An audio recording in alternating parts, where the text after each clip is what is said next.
Hells Angels bikie gangs is behind shootings in Adelaide's northern suburbs. And now, months later, police say they have arrested several people tied to the Hells Angels. The Hells Angels don't have to actively recruit members. They want people that bring them value. 3 Hells Angels members accused of that shooting on Sunday that injured 7 stood in front of a judge today. From unaliving fellow members in cold blood to becoming informants just to save their necks, the Hells Angels had a fearsome reputation that could make anyone tremble at their feet. With ties to drug trafficking, brutal brawls, and even murder, they were the very essence of the outlaw biker lifestyle. With that being said, join us as we delve into the gritty history of some of the most notorious Hells Angels members, the ones who defined the gang's legacy and forever changed the world of outlaw biker culture. Number 10. David Wolf Carroll. David McDonald Carroll was not your average biker. He was one of the most feared members of the Hells Angels Motorcycle Club, known for his ruthlessness and loyalty to the gang's cause. Wolf was part of the elite Nomad chapter in Quebec, a unit handpicked by Maurice Mom Boucher himself, one of the most powerful leaders in the Hells Angels. Boucher trusted Carroll like no other, putting him in charge of drug dealing in the Laurentians, a prime territory for their illegal operations. In 1985, Carroll was present at one of the most infamous events in biker history, the Lennoxville Massacre. It was a bloody, cold-blooded betrayal where 5 members of the Hells Angels were murdered in an attempt to purge the gang of those deemed untrustworthy. Carroll was right there amidst the chaos and violence. The authorities charged him with first-degree murder for his role in the massacre, but in a twist that left many shocked, Carroll was acquitted in 1987. In 1990, Carroll made his move to Quebec official. He settled down in the quiet area of Warren Heights with his common-law wife and their son. By 2001, David had become one of the most hunted men in the world. His list of alleged crimes had grown longer and darker, and he was now facing 13 counts of first-degree murder. This was all part of a massive police crackdown known as Operation Springtime, which aimed to dismantle the Hells Angels criminal empire in Canada. But Carroll had a knack for staying one step ahead of the law. He disappeared before anyone could catch up to him. The trail was cold, but rumors began that Carroll had $1 million stashed away in a numbered bank account in Antigua. It probably provided him with the means to slip away unnoticed.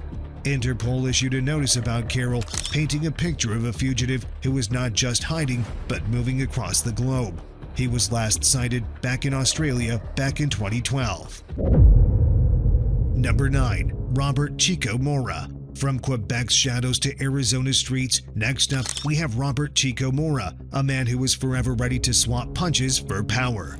Originally the leader of the Dirty Dozen motorcycle gang, Mora saw an opportunity in the Hells Angels' arrival. He knew that aligning himself with the Hells Angels would bring power, respect, and control over Arizona's streets. His reputation was solidified in 1980 when he was convicted of manslaughter at just 24 years old. While serving his time in prison, he took up boxing and quickly rose to become a Golden Gloves champion. His size and fighting skills made him someone you didn't want to cross. By 1984, Mora's ambitions paid off. His gang, the Dirty Dozen, was officially patched over to become part of the Hells Angels. But in 1993, Mora's violent past caught up with him. He was arrested and charged with the murder of a rival gang member. The trial was tense, filled with stories of betrayal and bloodshed. In the end, Mora was found guilty. The judge sentenced him to life in prison without the possibility of parole, ensuring that his reign over the Arizona biker scene was over. In his final months, he spent his days in a small house, tucked away in a quiet neighborhood. But there was a darker side to his leisure. Mora had a pet, a tiny black chihuahua named Chico. Neighbors sometimes heard the yelps of the little dog, and it soon became clear why. Whenever the dog did something that upset Mora, he would punish it. On January 1st, 2014, Mora's turbulent life came to a quiet end. He passed away at the age of 58, his body worn down by complications from diabetes. Despite his violent past, Mora was honored by his brothers in the Hells Angels. It was a final tribute to a man who had lived by the rules of the road, a figure who, for better or worse, left a mark that would not be easily forgotten. Number 8. George Weathern. As one biker's reign ends, another's dark secrets begin to unravel.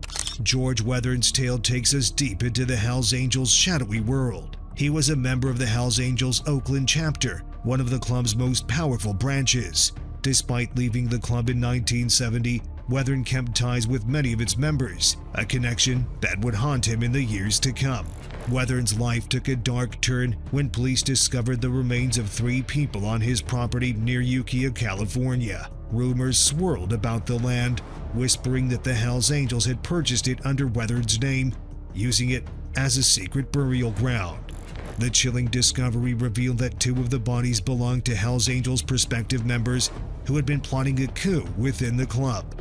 Although Weathern wasn't directly involved in the murders, he was entangled in the web of crime and violence. The police raid on George Weathern's ranch was like something out of a nightmare. Officers stormed the property, finding drugs and weapons scattered throughout. But what truly shocked them were the bodies. There they were, buried in shallow graves, each one a silent witness to the darkness of the Hells Angels world. Weathern and his wife were arrested on the spot, their hands cuffed, as police swarmed the ranch, digging and searching for more. Faced with the weight of these discoveries, Weathern made a desperate choice.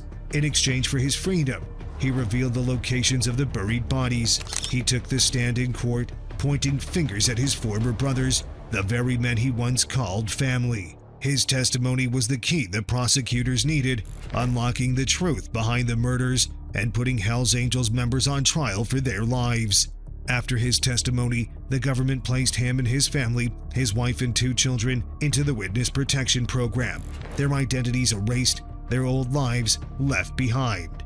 Years later, in his book, Wayward Angel, The Full Story of the Hells Angels, Weathern laid bare his life inside the club. Everything from his decision to betray his brothers to the steps that led him into witness protection. Number 7. Michael Sky Langlo. While Weathern's dark chapter draws to a close, Sky's sky-high escapades in the outlaw biker world come into focus. In his early 20s, Sky found himself drawn to Popeye's Motorcycle Club, a major player in Canada's outlaw motorcycle scene. In 1977, the Hells Angels were looking to expand their reach into Canada. They eventually decided to patch over the Popeyes. This transformed them into the first Canadian chapter of the Hells Angels. With this new chapter, Sky became a member of the Hells Angels Montreal chapter. However, in 1985, he was deeply entangled in one of the darkest chapters of the Hells Angels history, the Lennoxville Massacre. This brutal event saw 5 Hells Angels members murdered in a bloody showdown. As the massacre unfolded, Langlo, fearing the looming threat of arrest, made a swift escape from Canada. For 2 years, he lived in the shadows, evading the law. Eventually, Langlo had to face the music. He returned to Canada and was charged, not as a direct participant in the massacre, but as an accessory after the fact. The court handed him a 2-year prison sentence for his role. This was just one chapter in his turbulent life. Sky's legal troubles didn't end there. In 1998, he found himself in hot water again, this time for his involvement in drug trafficking. Langlo was charged with importing and conspiring to import cocaine, a serious offense that reflected the extent of his criminal activities. He pleaded guilty to 3 separate drug cases, resulting in a 5-year prison sentence and a hefty $20,000 fine. His life seemed to spiral further into chaos. In 2015, Langlo was back in the spotlight, this time as part of Operation Shark, a major police crackdown linked to the Quebec Biker War. The operation aimed to dismantle the violent biker conflicts that had plagued the region. As a consequence of Operation Shark, the Canadian government seized the land where the original Montreal Hells Angels clubhouse had stood, a symbolic move representing the government's effort to eradicate the club's influence. Number 6. Michael Jinx Jenis. Now Sky's turbulent journey through the Hells Angels might have left a trail of chaos, but Michael Jenis' cold-blooded actions only deepened the club's dark legacy. In the cold spring of 1985, Jenis was a key figure in one of the most notorious chapters of the gang's bloody saga, the Lennoxville Purge. That fateful day, 5 members of the Laval chapter met their grisly end. The horror didn't stop there, though. 2 other Laval members were meant to join the same fate but missed the meeting, narrowly escaping the deadly ambush. 2 weeks later, the bloodshed continued. Claude Coco Roy, a prospect for the Laval chapter, was fatally gunned down by Jenis on April 7, 1985. The Hells Angels believed he had broken their rules by using hard drugs and suspected him of being a police informant. Jenis, tasked with extracting information from Roy, ended up taking his life. The Lennoxville massacre was a grisly spectacle. At a coroner's inquest, it was revealed that 41 members from the Hells Angels were present at the scene when the massacre took place. After the murders, the bodies were wrapped in sleeping bags, weighted down with cinder blocks, and tossed into a river, a haunting method to hide the evidence. This brutal event was expected to spell the end of the Hells Angels' dominance in Quebec. However, contrary to expectations, the gang's grip on the region only seemed to tighten in the years that followed. Jenis' story took another turn when he was convicted and sentenced to life in prison for the murder of Claude Roy. He had left the Hells Angels in 1994 during his incarceration, but his past continued to haunt him. On March 3, 2010, at the age of 51, Jenis was granted full parole. During his parole hearing, he revealed the dark truth behind Roy's murder. He admitted that Roy's death was a direct result of his failure to adhere to the gang's strict rules and the suspicion that he was working with the police. Jenis had been trying to extract information from Roy when the prospect was murdered. Number 5. Alan Pissarro. Just as Quebec's blood-soaked past was catching up with Jenis, a new wave of Hells Angels notoriety was about to crash down on the sunny shores of California. On a tumultuous night in 1969, the Altamont Free Concert descended into chaos. Alan Pissarro was at the heart of a shocking and violent incident that would stain the event's legacy. The Hells Angels had been hired to provide security, but in the end became increasingly intoxicated and aggressive. One of the excited attendees had climbed atop a speaker box for a better view. It was here that a confrontation erupted between him and 2 Hells Angels. Hunter was smacked and chased back into the restless crowd, where 4 more Angels joined the fray. Hunter, visibly shaken and enraged, retreated to the front of the stage, where he pulled out a weapon from his jacket. Seeing the threat, Pissarro, who had been armed with a knife, sprang into action.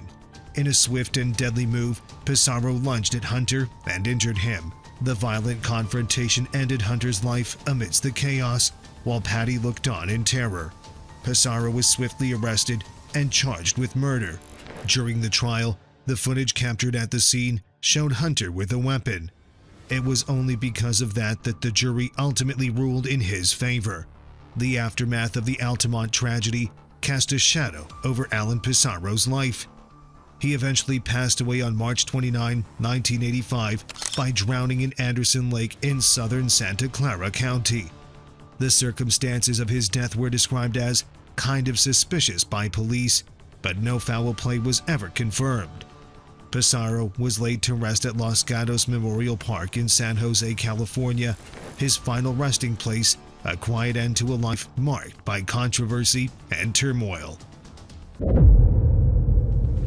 Number 4. Maurice Boucher. Just when Quebec's criminal saga seemed to be reaching its peak, the Hells Angels were busy turning the spotlight on California, with a dramatic turn of events that would make headlines far beyond the Canadian borders. His early years were spent breaking into homes and robbing people, driven by a growing drug habit. However, in 1982, Boucher took a significant step into the criminal underworld by joining the SS Motorcycle Gang, a group with white supremacist ideologies. Over time, this gang evolved into the notorious Hells Angels. By May 1, 1987, Boucher had firmly established himself as a prominent member of the Hells Angels Montreal chapter. In 1995, Boucher took a bold step by forming a Nomads chapter of the Hells Angels. This move wasn't just about expanding his influence, it was a strategic play to dominate the drug market across Quebec. His ambitions brought him into fierce competition with rival gangs, setting off a brutal and bloody conflict that would claim over 162 lives and leave hundreds injured. His reign of terror seemed unshakable, but the tides of justice were about to turn. In 1998, Boucher was acquitted of orchestrating the murders of 2 corrections officers and the attempted murder of a 3rd. It seemed like a victory for the gangster, but behind the scenes, an informant named Stéphane Gain was working with the police. This led to a dramatic twist in May 2002 when Boucher was finally found guilty and sentenced to life in prison. But Boucher's troubles didn't end with his sentencing. In 2014, he was reportedly expelled from the Hells Angels, a major blow to his pride and influence. His life in prison was far from quiet. Since 2002, Boucher was housed in the Special Handling Unit near Montreal. He spent his last days in the palliative care ward, succumbing to cancer in 2022. The Hells Angels Motorcycle Club is infamous for its criminal associations, and Boucher's story is a stark example of its dark legacy. However, it's important to note that not every member is involved in criminal activities. Number 3. Paul Isii. But just when you thought things couldn't get any darker, a tale from the Arizona desert proved that even the most polished facades could hide sinister secrets. Paul Merle Isii led a double life that veered between the polished world of stockbroking and the gritty realm of outlaw motorcycle gangs. By day, he was a respectable stockbroker. By night, he was a Hells Angels member with a dark side. The turning point came in October 2001 during a raucous party at the Hells Angels clubhouse in Mesa, Arizona. Isii and fellow gang members Kevin J. Agustiniak and Michael Christopher Messamite Kramer were involved in a horrific crime. Yvonne Garcia, a 44-year-old mother of 6, had crossed the line by disrespecting the club and its members while intoxicated. Angered, the gang decided to make an example of her. They drove her out into the unforgiving Arizona desert, where her life was brutally cut short. However, Ishii's life took a dramatic turn in 2003 when he was arrested on a slew of serious charges, including drug trafficking, racketeering, kidnapping, and homicide related to the Garcia murder. Despite his grave charges, the judge placed him on federal pretrial release with electronic monitoring, largely because of his minimal criminal history and steady job. But Isii had no intention of sticking around. He removed his monitoring bracelet and vanished. Fleeing the country, Isii embarked on a new life under a false identity. He managed to get a fake passport, changed his appearance by gaining weight, sporting a long goatee, and shaving his head, effectively erasing his old identity. For 15 years, he stayed out of the reach of U.S. authorities, moving through various countries before finally being located in Buenos Aires in 2011. Argentinian authorities arrested Isii, but his fight was far from over. He contested his extradition to the United States for 7 long years, seeking support and attempting to remain in Argentina. Ultimately, his legal avenues ran dry and he was extradited back to the U.S. Now, Paul Merle Isii is held in the Maricopa County Jail, facing justice for the crimes that led him down such a treacherous path. Number 2. Yves Apache Trudeau. If you thought Paul Merle Isii was bad news, wait until you hear about Yves Trudeau. He's the man who took terror to a whole new level. His journey into the underworld began in the 1960s when he worked at Canadian Industries Limited. He had been trained in the art of explosives and soon turned his skills into a weapon. His knack for handling explosives caught the attention of Popeye's Motorcycle Club. In the late 1960s, Trudeau climbed the ranks of the Popeye's Motorcycle Club. But it was in 1977 that a significant shift occurred. The Popeyes were patched over by the Hells Angels. Trudeau found himself a member of the Laval chapter. Trudeau is remembered as the most prolific murderer in Hells Angels history. He earned this title through a reign of terror that spanned over a decade. Between September 1973 and July 1985, Trudeau admitted to an astonishing 43 murders. His methods were as varied as they were brutal. 29 of his victims were gunned down, 10 were murdered with bombs, and 3 were physically assaulted and passed away. He was also involved in the murder of Robert Cody and Brian Powers. His reign of terror continued until 1985, when he narrowly escaped death during the infamous Lennoxville massacre. While recovering in a rehab facility, he was expelled from the Hells Angels. Feeling betrayed and cornered by his cocaine addiction, Trudeau saw an opportunity for redemption. He decided to turn government informant, sharing details about the Hells Angels operations in exchange for a lighter sentence. This deal allowed him to serve life in prison, but with the possibility of parole after 7 years. Trudeau's new life began with a fresh identity as Dennis Coate. He was granted parole in 1994, but his freedom was short-lived. In March 2004, he was arrested for sexually assaulting a young boy, adding another dark chapter to his already notorious criminal record. He was sentenced to 4 more years in prison. In 2007, Trudeau's life took another tragic turn when he was diagnosed with cancer. He was transferred from Archambault prison to a medical center where he spent his final days. Yves Trudeau passed away in 2008, leaving behind a legacy as one of Canada's most infamous and prolific criminals. Number 1. James Brandys. Now, if Trudeau was the explosive expert, then Brandys was the enforcer who brought the firepower. James Ezekiel Jim Brandys' reputation as an enforcer and vice president of the Hells Angels Oakland chapter struck fear into many. In November 1977, Brandys found himself on the wrong side of the law when authorities seized a pound of narcotics from him. He also had a police radio and a device designed to detect surveillance equipment. It was a bold statement of his audacity when, in 1978, he openly challenged the authority of Sheriff's Office narcotics detective William O. Bill Zerby, who had caught him red-handed. Brandys boasted to Rolling Stone magazine that he took orders from no one, not even the law. However, Brandys' criminal activities soon took a more sinister turn. In February 1977, he became entangled in a dramatic and dangerous attempt on the life of San Jose Police Department Sergeant John Crichton. A bomb was planted near Crichton's car, but luck was on the sergeant's side as the device failed to end his life. Brandys' involvement in the failed assassination attempt would later come back to haunt him. The net tightened around Brandys in June 1979 when he was charged with a series of grave offenses as part of a broader racketeering case against the Hells Angels. He was implicated in the murder of fellow Hells Angel Ray Dale Stork Keyfather, who had been set to testify against the club in a Redwood City murder trial. Keyfather's body was discovered in a ravine near Port Costa on June 16, 1974. Brandys' criminal shadow stretched further with allegations tied to the brutal slayings of Alvin Lloyd Prater and his wife, Mary Ellen. The couple's lifeless bodies were found by the roadside near Sunol on August 24, 1974, 2 days after they had been shot.